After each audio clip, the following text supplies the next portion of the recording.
ইরশাদ করেন ইন্নাল্লাযীনা ক্বালু রাব্বুনাল্লাহ সুম্মা ইসতাকামু তাতানাজ্জালু আলাইহিমুল মালায়েকা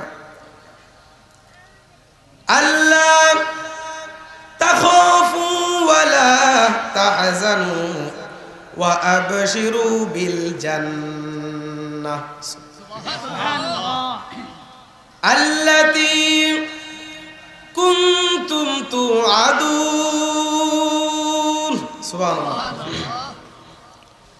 আল্লাহর কোরআন সাক্ষী দেয় ইন্নাল্লাযীনা ক্বালু রাব্বুনাল্লাহ, যারা বলবে আল্লাহই হচ্ছে আমাদের রব, আল্লাহই হচ্ছে আমাদের প্রভু, আল্লাহই হচ্ছে আমাদের রব, আমি আল্লাহর গোলাম, আমি আল্লাহর বান্দা, আমি আল্লাহর গোলাম, আমি আল্লাহর বান্দা, আর তিনি হচ্ছেন আমাদের রব। সুবহানাল্লাহ।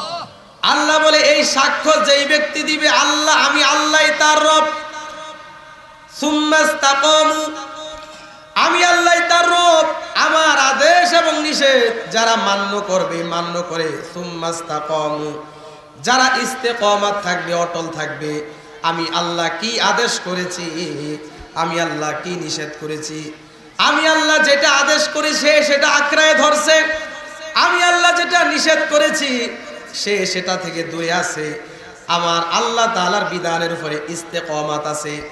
আল্লাহ বলেছেন তাতানাজ্জালু আলাইহিমুল মালায়েকা, ওই ব্যক্তির মৃত্যুর সময় রহমতের ফেরেশতারা তার মৃত্যুর সময় তার কাছে আয়েশা বলবে আল্লাহ তাখাফু, সুবহানাল্লাহ, ও বান্দা তুমি ভয় করো না, ওয়ালা তাহজানু, তুমি চিন্তা করো না, ওয়া আবশিরু বিল জান্নাহ, তোমার জন্য জান্নাতের সুসংবাদ লও। সুবহানাল্লাহ। কি করতে না বলছে আল্লাহ? ভয় করার জন্য বলছে তুমি ভয় করো না, তুমি চিন্তা করো না, তুমি আমার আদেশ এবং নিষেধ দুনিয়াতে মান্য করেছো, অতএব হাসরের ময়দানে তুমি ভয় করো না, মৃত্যুর সময় তুমি ভয় করো না, তোমার জন্য জান্নাতের সুসংবাদ রয়েছে। সুবহানাল্লাহ। আল্লাহ বলেছে যারা আমাকে দুনিয়াতে ভয় করেছে, যারা আমাকে দুনিয়াতে ভয় করবে, আমি আল্লাহ তাকে হাসরের ময়দানে নির্ভয়ে রাখবো। সুবহানাল্লাহ। আল্লাহ তাআলা বলে যারা আমাকে ভয় করছে আমি তারে নির্ভয়ে রাখবো হাসরে, আর যারা দুনিয়াতে আমাকে ভয় করে না, আমাকে নিয়ে চিন্তা করে না, আমি আল্লাহর কথা ভাবে না, হাসরের ময়দানে আমি তাকে ভয়ের মধ্যে রাখবো। নাউজুবিল্লাহ। ভয়ের মধ্যে থাকতে চান আপনি? চান আপনি হাসর ময়দানে মুসিবতে পড়ে যান? আল্লাহর দয়া ছাড়া কি আপনি বাঁচতে পারবেন বাবা? কথা কয় না কা, বাঁচতে পারবেন হুজুর? আল্লাহর দয়া লাগবে। আল্লাহ বলছে আমার দয়া যদি চাও আমার আদেশ মানো, আমার দয়া যদি চাও আমি কি নিষেধ করেছি সেটা মান্য করো। সুবহানাল্লাহ। তাহলেই তুমি কি পাবা? জান্নাতের সুসংবাদ পাবা, হেদায়েতের রাস্তা পাবা। বলেন সুবহানাল্লাহ। তবে আল্লাহকে মানবেন কিভাবে? আল্লাহকে কি ধরা যায় বাবা? আল্লাহকে কি ছোঁয়া যায়? কথা কোন, আল্লাহকে ধরা যায়? ছোঁয়া যায় না। তাহলে আল্লাহকে মান্য করব কিভাবে? আল্লাহকে যদি মান্য করতে চান রাসূলকে আতায়াত করেন। সুবহানাল্লাহ। আর রাসূলকে আতায়াত করলেই কাকে মানা হয়? কথা কয় না কা, রাসূলকে মানলে কাকে মানা হয়? আল্লাহর নবীকে মান্য করতে হবে। ওই রাসূল কি আদেশ করেছেন সেটাও আপনার জন্য শোনা ওয়াজিব, আপনার মানতে হবে। আল্লাহর নবীর বিধানগুলো মানতে হবে। আল্লাহর নবীকে সাহাবায়ে কেরাম কেমন ভালোবাসতো, সাহাবায়ে কেরাম জীবন দিয়া ভালোবাসতো। হযরত আনাস রাদিয়াল্লাহু তাআলা আন আল্লাহর নবীকে বললেন ইয়া রাসূলুল্লাহ, ইয়া হাবিবাল্লাহ, নবী গো আমি তো আপনাকে অনেক ভালোবাসি। ইয়া রাসূলুল্লাহ, হাসরের ময়দানে যদি আমি আনাস মুসিবতে পড়ে যাই, আমার আব্বা ওই দিন আপন থাকবে না, আমার আম্মাও আপন থাকবে না, আমার সন্তান আপন থাকবে না, আমার স্ত্রী আমার আপন থাকবে না। ইয়া রাসূলুল্লাহ, ওই মুসিবতের সময় আমি আনাসের জন্য আপনি রাসূল একটু সুপারিশ করিয়েন। সুবহানাল্লাহ। আল্লাহর নবী বললেন, ঠিক আছে আনাস, আমি তোমার জন্য সুপারিশ করব। আনাস রাদিয়াল্লাহু তাআলা আনহু বললেন, ইয়া রাসূলুল্লাহ ওয়া ইয়া হাবিবাল্লাহ, নবী গো, আমি বুঝেছি আপনি আমার জন্য সুপারিশ করবেন, কিন্তু ওই সময় হাসরের ময়দান আল্লাহ তো সেই দিন কাহার হয়ে যাবেন, আল্লাহ তো কঠিন হয়ে যাবেন, আমি আপনাকে কোথায় খুঁজে পাবো ইয়া রাসূলুল্লাহ? সুবহানাল্লাহ। কথা কি বোঝা যায়? বুঝতে পারতেছেন? আপনাকে আমি কোথায় পাবো?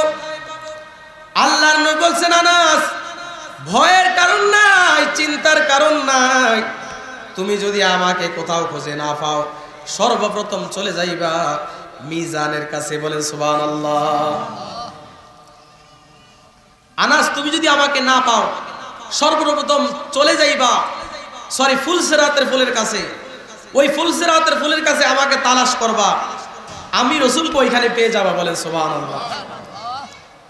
আল্লাহর নবীকে আনাস রাদিয়াল্লাহু তাআলা আনহু বললেন, ইয়া রাসূলুল্লাহ ওয়া ইয়া হাবিবাল্লাহ, নবী গো, আপনাকে যদি আমি ফুলসিরাতের ফুলের কাছে যদি না পাই, তাহলে কোথায় খোঁজ করব? প্রেম কি এটা? আল্লাহর নবী বলছেন, তুমি যদি আমাকে ফুলসিরাতের ফুলের কাছেও না পাও, ও আনাস, তাহলে তুমি চলে যাইবা মিজানের কাছে, যাইবা মিজানের কাছে, আমি রাসূলকে তালাশ করবা, আমি রাসূলকে অবশ্যই মিজানের কাছে পাইবা। সুবহানাল্লাহ। আনাস রাদিয়াল্লাহু তাআলা আনহুর ভিতরে বড় ভয় হয়েছে, ইয়া রাসূলুল্লাহ, ফুলসিরাতের কাছে যদি না পাই, মিজানের কাছে যদি না পাই, তাহলে আপনাকে আমি কোথায় খোঁজ করব ইয়া রাসূলুল্লাহ? আল্লাহর নবী বলে, আনাস রে, আমার যদি ফুলসিরাতের কাছে না পাও, মিজানের কাছে যদি না পাও, তাহলে তুমি চলে যাইবা হাউজে কাউসারের কাছে, নিশ্চয়ই আমি রাসূল এই তিন জায়গা হতে অনুপস্থিত থাকবো না। সুবহানাল্লাহ। আমি একটা না একটা জায়গায় থাকবো। সমস্ত নবী নাফসি নাফসি করবে, কিন্তু আমি রাসূল নাফসি নাফসি করব না। আমি রাসূলের জবান থেকে একটাই বাক্য বের হবে, রব্বি হাবলি ইয়া উম্মতি। আমার জবান থেকে একটাই বেরবো, আল্লাহ আমার গুনাহগার উম্মতকে মাফ করে দেন। হাসরের ময়দানে রাসূল এটা বলবেন, আবু বকর কই, ওমর কই, ওসমান কই, আলী কই? আমার নবী এগুলা কিছুই বলবে না, বলবে আল্লাহ আমার গুনাহগার উম্মত গুলা কই? আহ, মরণে চেহারা মোবারক দেখিও, আকা কাছে বসে কালেমাটা পড়িয়ে দিও। মরণে চেহারা মোবারক দেখিও, আকা কাছে বসে কালেমাটা পড়িয়ে দিও। রোজা মুবারকে বারবার নিও, মুবারক কদমে চুমিতে দিও। রোজা মুবারকে, বলেন, রোজা মুবারকে বারবার নিও, মুবারক কদমে চুমিতে দিও। রুহুটা বের হতে হাসিটা দিও, আকা রুহুটা বের হতে হাসিটা দিও, আকা মোবারক হাত আমার কপালে দিও। সুবহানাল্লাহ। আরে মোবারক হাত আমার কপালে দিও। মরণে চেহারা মুবারক দেখিও, আকা কাছে বসে কালেমাটা পড়িয়ে দিও। আবু বকর ওমর হতে পারি নাই, বেলায়েতের সম্রাট যিনি ওই রকম প্রেম নাই। ঠিক কিনা বলেন? আবু বকর ওমর হতে পারি নাই, বেলায়েত সম্রাট যিনি ওই রকম প্রেম নাই, গোলাম যারা তাদের সাথে আমায় রাখিও আকা, গোলাম যারা তাদের সাথে আমায় রাখিও আকা। কি বলছে? বলেন, গোলাম যারা তাদের সাথে আমায় রাখিও আকা, কাছে বসে কালেমাটা পড়িয়ে দিও, মরণে চেহারা মোবারক দেখিও আকা, কাছে বসে কালেমাটা পড়িয়ে দিও। সুবহানাল্লাহ। ভালো লেগেছে? কি বুঝতে পারলেন? মরণে তো আমার উপায় থাকবে না, সাকরাতের যন্ত্রণা বড় কঠিন। ইয়া রাসূলুল্লাহ, ওই সময় আমি ভয়ের মধ্যে থাকবো, আপনি আমার পাশে একটু আইসেন, আমার কপালে হাত দিয়েন। প্রেম, সুবহানাল্লাহ। এটা কি? রসুলের প্রতি ভালোবাসা। সাহাবারা দলিল দেখে না, হুব্বে রসুল দেখছে। কি দেখছে? রসুলের ভালোবাসা দেখছে, যার কারণে তারা আবু বকর হয়েছে, যার কারণে তারা উমর হয়েছে, যার কারণে ওসমান হয়েছে, যার কারণে আলী হয়েছে। তারাই জান্নাতের সার্টিফিকেট পেয়েছে। সুবহানাল্লাহ। এমনি এমনি হয়েছে নাকি? কথা কয় নাকি? এমনি এমনি হয়েছে না। আল্লাহর নবীর প্রতি ভালোবাসা রাখা লাগবে, আমার আল্লাহ তাআলাকে ভয় করা লাগবে, আল্লাহকে ভয় করা লাগবে। আল্লাহকে ভয় করেছেন বনি ইসরাইলের এক নারী। আল্লাহকে কেমন ভয় করছে? বনি ইসরাইলের এক নারী আল্লাহকে এমন পরিমাণ ভয় করছে, ওই নারী ক্ষুধার্ত অবস্থায় আছে, তার বাড়িতে সন্তান, তার সন্তানেরাও ক্ষুধার্ত অবস্থায় আছে। মা সন্তানদের ক্ষুধার্ত অবস্থা দেখা স্থানীয় রাজা সাহেবের কাছে গেলেন। রাজা সাহেব, আমি অনেক দিন যাবৎ ক্ষুধার্ত আছি, অভাবে তার নয়, আমার সন্তানেরাও ক্ষুধার্ত আছে, আমিও ক্ষুধার্ত আছি। রাজা সাহেব, আমাকে কিছু খাদ্য দান করুন। সুবহানাল্লাহ। ওই রাজা সাহেব বললেন, এ নারী, আমি তোমার সত্যে রাজি হয়ে গেলাম, তবে তোমার সত্য মানতে রাজি, তবে তুমিও আমার একটা সত্য মানতে হবে। কি সেই সত্য? তুমি আমার যৌবনের খায়েশ মিটাইতে হবে। যদি আমার যৌবনের খায়েশ মিটাইতে পারো, তাহলে আমি তোমার সত্যে রাজি হয়ে যাইব। নাউজুবিল্লাহ পড়েন। কথা বলি না, কথা কি বোঝা যায়?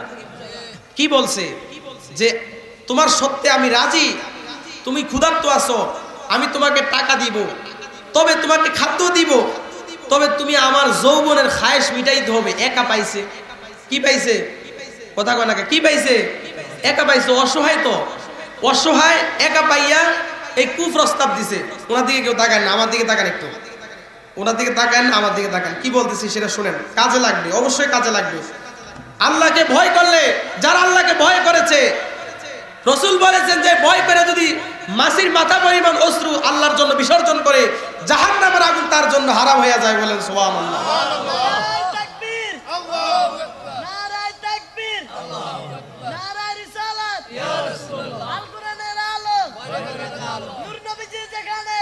মাশাআল্লাহ, মাশাআল্লাহ। হ্যাঁ, ঠিক আছে, ঠিক আছে।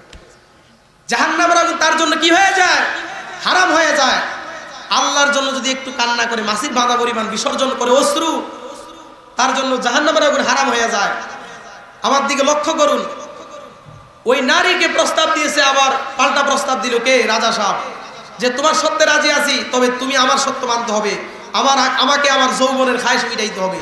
নাউজুবিল্লাহ পড়েন। একা পাইয়া এরকম সমাজের মধ্যে অনেকে আছে, তার স্বামী মরে গেছে বা স্বামী প্রবাসে আছে, এই সময় শুধু সুযোগ পাইয়া কি করছে? কুরু প্রস্তাব দেয়। এরকম আসেনি ভাইজান? কথা বলেন, আছে কিনা? কুরু প্রস্তাব দেয়। একা অসহায় পাইয়া, অসহায়ত্বের সুযোগ নিয়া এরকম বহুত প্রধান রয়েছে সমাজে, প্রধান মাতবর রয়েছে, তারা অসহায় নারীদের দিকে কুপ্রস্তাব দেয়। অসহায়, অসহায় দেখছে। নাউজুবিল্লাহ পড়েন। ওই নারী বললেন, আমি এবং আমার সন্তানেরা অনেক দিন যাবৎ ক্ষুধার্ত আছি, আমাকে কিছু খাদ্য দান করুন। ওই রাজা সাহেব বললেন, আমি তোমাকে খাদ্য দিতে রাজি আছি, তবে শর্ত হলো তুমি আমার যৌবনের খায়েশ মিটাইতে হবে, যদি মিটাইতে পারো তোমাকে তোমার চাহনিটা দিয়ে দেব। ওই নারী বললেন, ও রাজা সাহেব, আমি না খাইয়েও থাকতে পারবো, আমার খাদ্য লাগবে না, টাকা পয়সা লাগবে না, কারণ দুনিয়ার কাউকে আমি ভয় করি না, একজনকে ভয় করি, তিনি কে? আমি আল্লাহকে ভয় করি। আমার খাদ্যর দরকার নাই, আমার আল্লাহ তাআলার ভালোবাসাই আমার জন্য যথেষ্ট, আল্লাহর ভালোবাসা নিয়ে আমি থাকতে পারবো।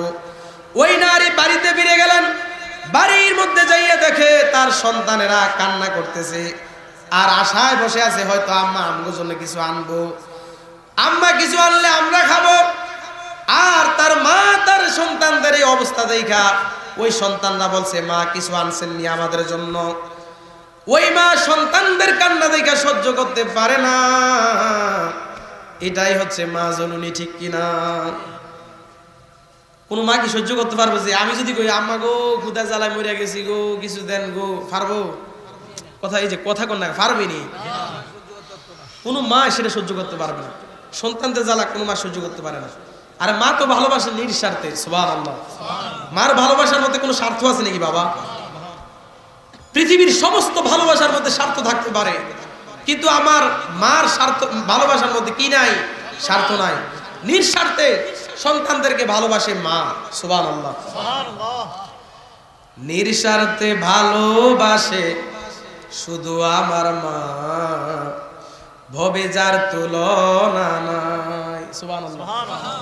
নিঃস্বার্থে ভালোবাসে শুধু আমার মা, ভবে যার তুলনা নাই। একটু চোখটা বুঝেন বাবা, একটু মার কথা স্মরণ করেন, মার কথা একটু স্মরণ করেন, একটু কল্পনা করেন। যার মা নাই সে বুঝে মা হারা যন্ত্রণা যে কত কঠিন। যার মা আছে তারে মারে কষ্ট দিয়েন না, এটা আল্লাহর পক্ষ থেকে বড় নিয়ামত, সুবহানাল্লাহ। নিঃস্বার্থে ভালোবাসে শুধু আমার মা, ভবে যার তুলনা নাই। সেই মা তোমার চলে গেলে সার হইব কান্দন, সেই মা তোমার চলে গেলে সার হইব কান্দন। এই জগতে কেউ হবে না মায়েরই মতো, এই জগতে কেউ হবে না মায়েরই মতো। মা তোর আপন কইর যতন, মা অমূল্য ধন, মা তোর আপন কইর যতন, মা অমূল্য ধন। এই জগতে কেউ হবে না মায়েরই মতন, এই জগতে কেউ হবে না মায়েরই মতন। ঠিক কিনা বলেন? মার মতো কি কেউ আছে বাবা?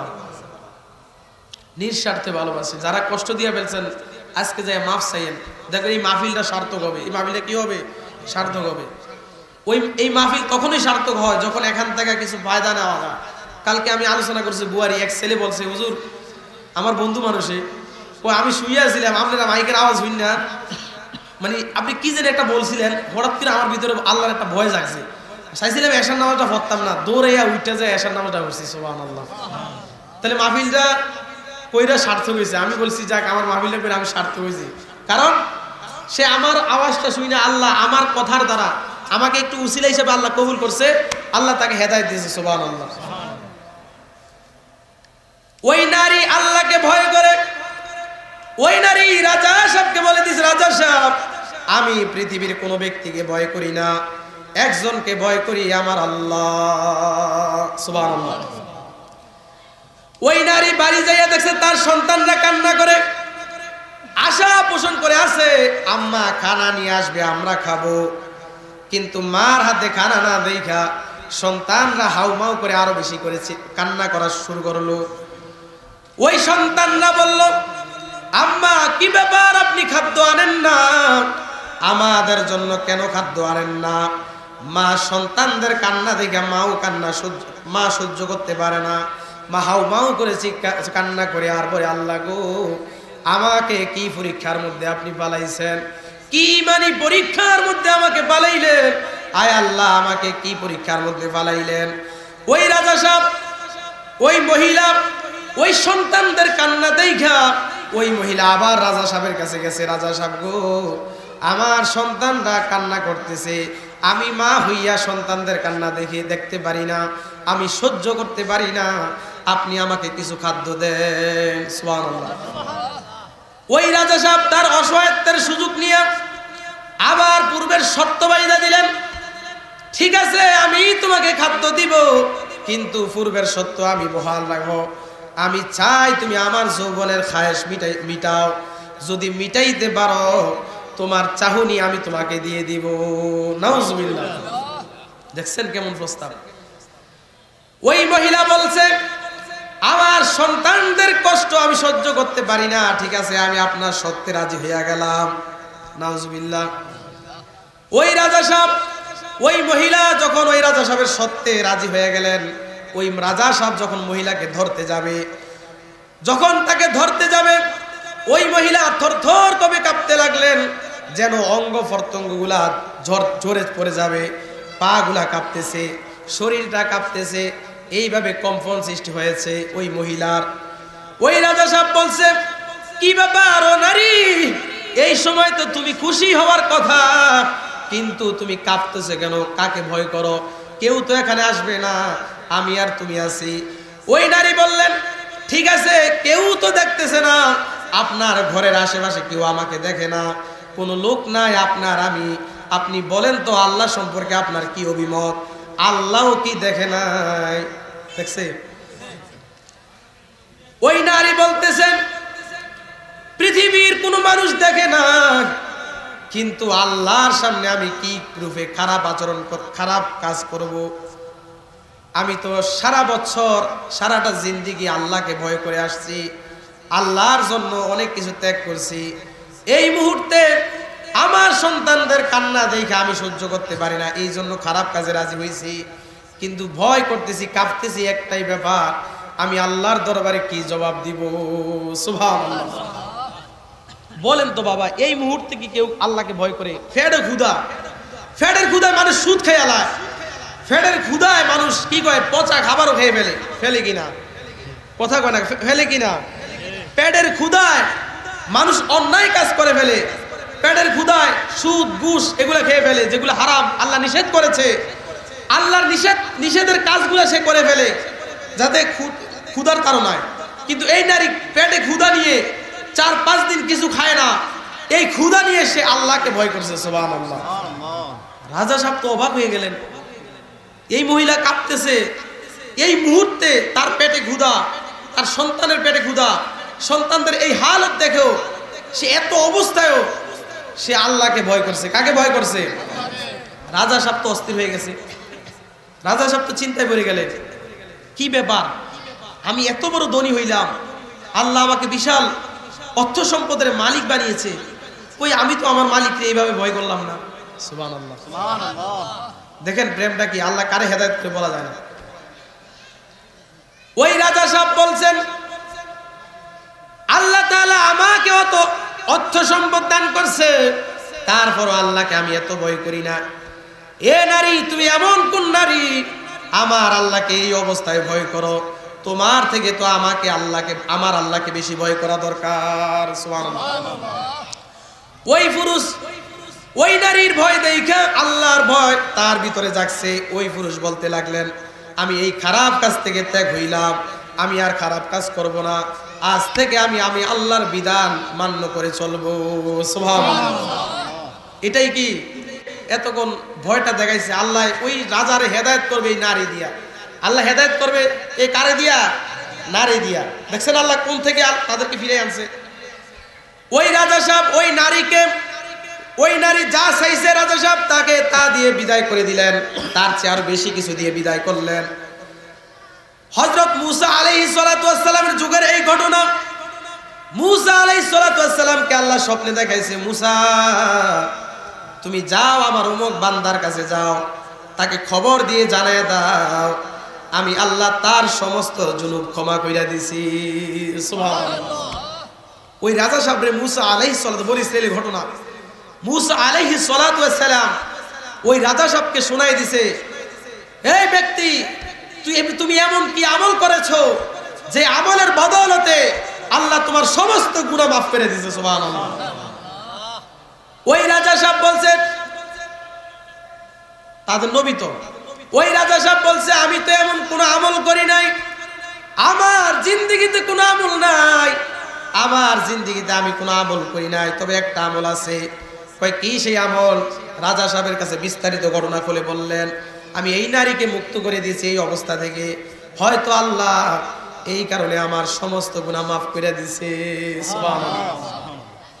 আল্লাহ ও গো আল্লাহ ক্ষমা করে দাও, মাফ করে দাও, ক্ষমা করে দাও, মাফ করে দাও। তোমাকে না দেখিয়া, নবীকে না দেখিয়া ঈমান এনেছি তবুও, তোমাকে না দেখিয়া, নবীকে না চিনিয়া ঈমান এনেছি তবুও, এই উসিলায় ক্ষমা ও দয়া বিলাও, ক্ষমা করে দাও, মাফ করে দাও, ক্ষমা করে দাও, মাফ করে দাও।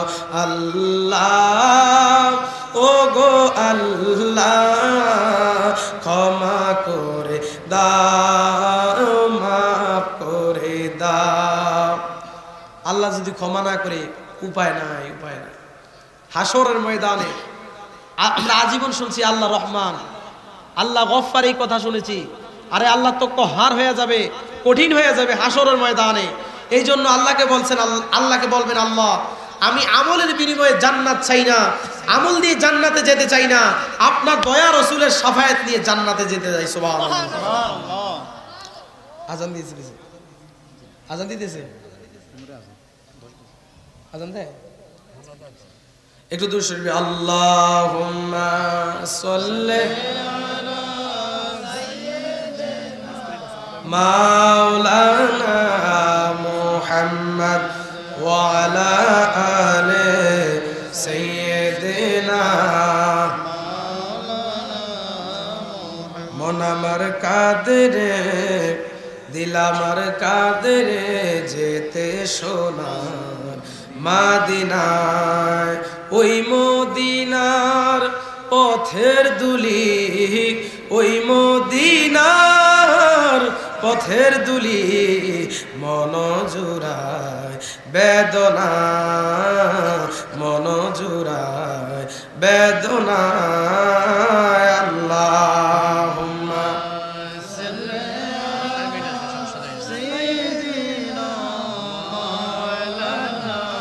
মুহাম্মদ ওয়া আলা আলি সাইয়্যিদিনা।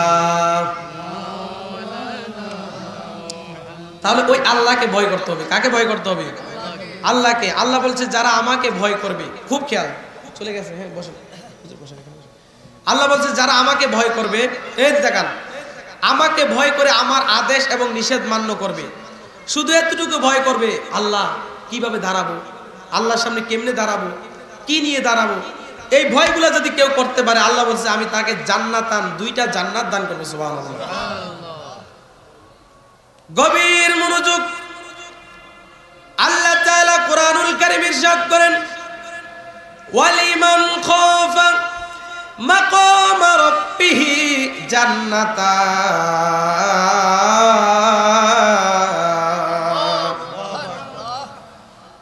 আল্লাহ বলেন ওয়ালিমান খাফা, যেই ব্যক্তি ভয় করে, ওয়ালিমান খাফা মাকাম রাব্বিহি, যেই ব্যক্তি আমি আল্লাহর সামনে দাঁড়ানোকে ভয় করে, হায় হায় কি নিয়ে আমি আল্লাহর সামনে দাঁড়াবো, আমার তো সেই আমল নাই, আমার তো সেই সম্বল নাই, আমার তো সেই আমল নাই, আল্লাহর সামনে আমি কি নিয়ে দাঁড়াবো। আল্লাহ বলছে শুধু এই ভয়টা যেই ব্যক্তি করবে, কি নিয়ে আমার সামনে সে দাঁড়াবে, এই ভয়টা যার ভিতরে অন্তরে থাকবে, আল্লাহ বলে জান্নাতান, আমি তারে পুরস্কার হিসাবে 2টা জান্নাত দিব।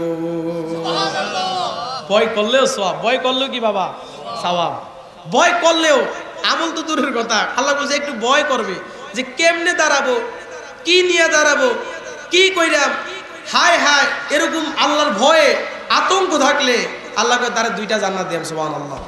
এরপরে আল্লাহ বলছে যে আরেক আয়াতে বলছে যে ইন্নাল্লাযিনা ক্বালু রাব্বুনাল্লাহ সুম্মা ইসতাকামু, আমারে আল্লাহ বলে স্বীকৃতি দিয়া যদি ইস্তেকামত থাকে আমার আদেশ এবং নিষেধের মধ্যে, ইস্তেকামত থাকলে তার মরণের সময় আমি আমার রহমতের ফেরেশতা তার কাছে পাঠাই দিয়া তারে রহমতের ফেরেশতা সান্ত্বনা দিব, মাথার মধ্যে এমনি ফোঁসা দিব, বলবো আল্লাহ তাখাফু, তুমি ভয় করিও না, ওয়ালা তাহজানু, চিন্তা করিস না, ওয়া আবশিরু বিল জান্নাত, তোর জন্য জান্নাত, আল্লাহ তোর জন্য জান্নাত নির্ধারণ করে রাখছে। সুবহানাল্লাহ।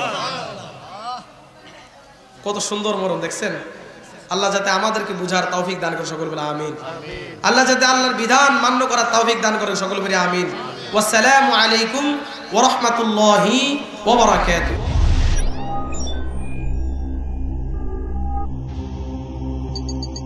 ইউসুফ এইচডি মিডিয়া, আপনার প্রতিভাকে তুলে ধরতে আমরা আছি আপনার সাথে।